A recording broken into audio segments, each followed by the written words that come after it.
This is the YouTube edition of my book, A Course in Miracles Workbook Nuggets, which is a study aid for the course's workbook for students.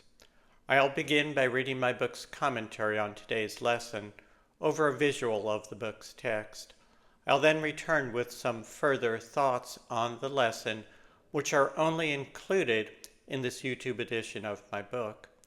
Today's lesson is part of a 10-lesson group that runs from lesson 351 through lesson 360, each of which relates to the course's teaching about the real you, that is, who and what you are in truth. I'll be repeating this same introduction for each of lessons 351 through 360, so you can skip past this introduction in the future if you like.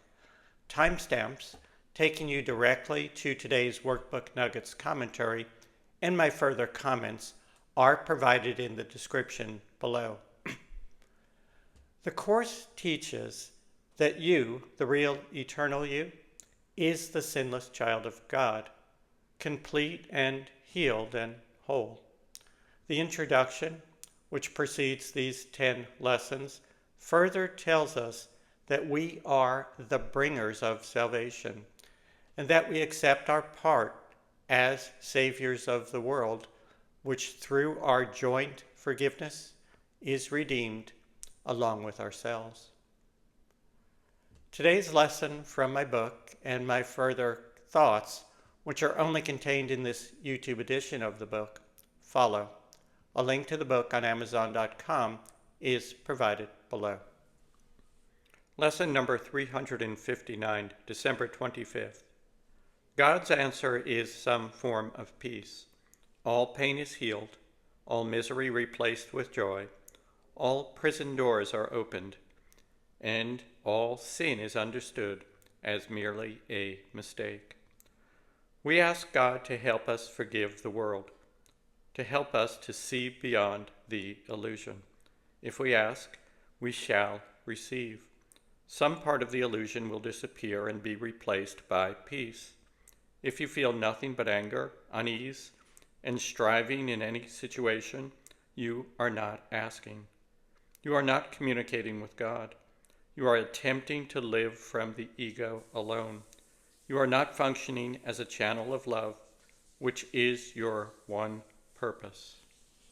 The title of today's lesson is God's Answer is some form of peace.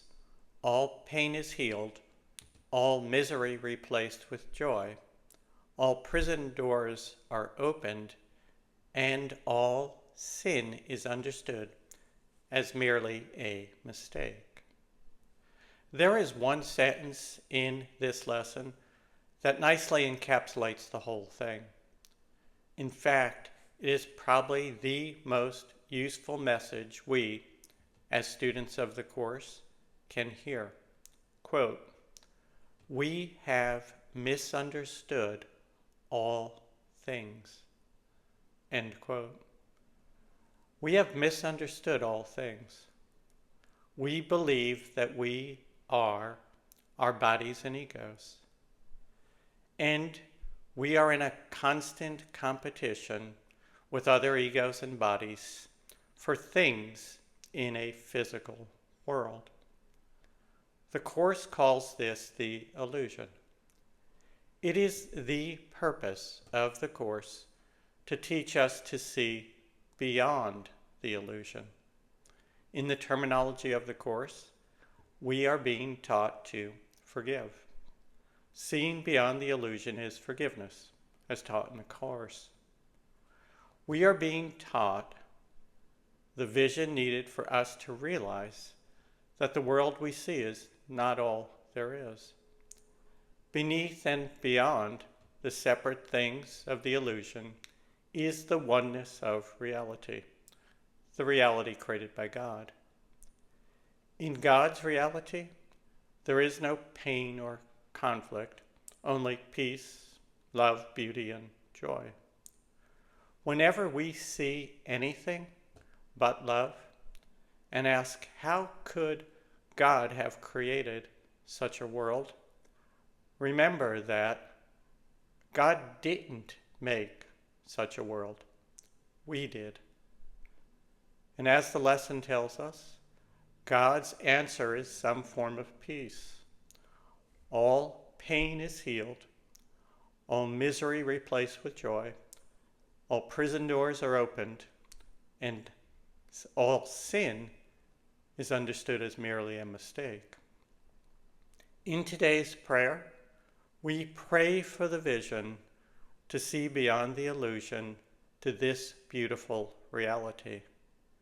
We pray, quote, "Help us forgive, for we would be at peace."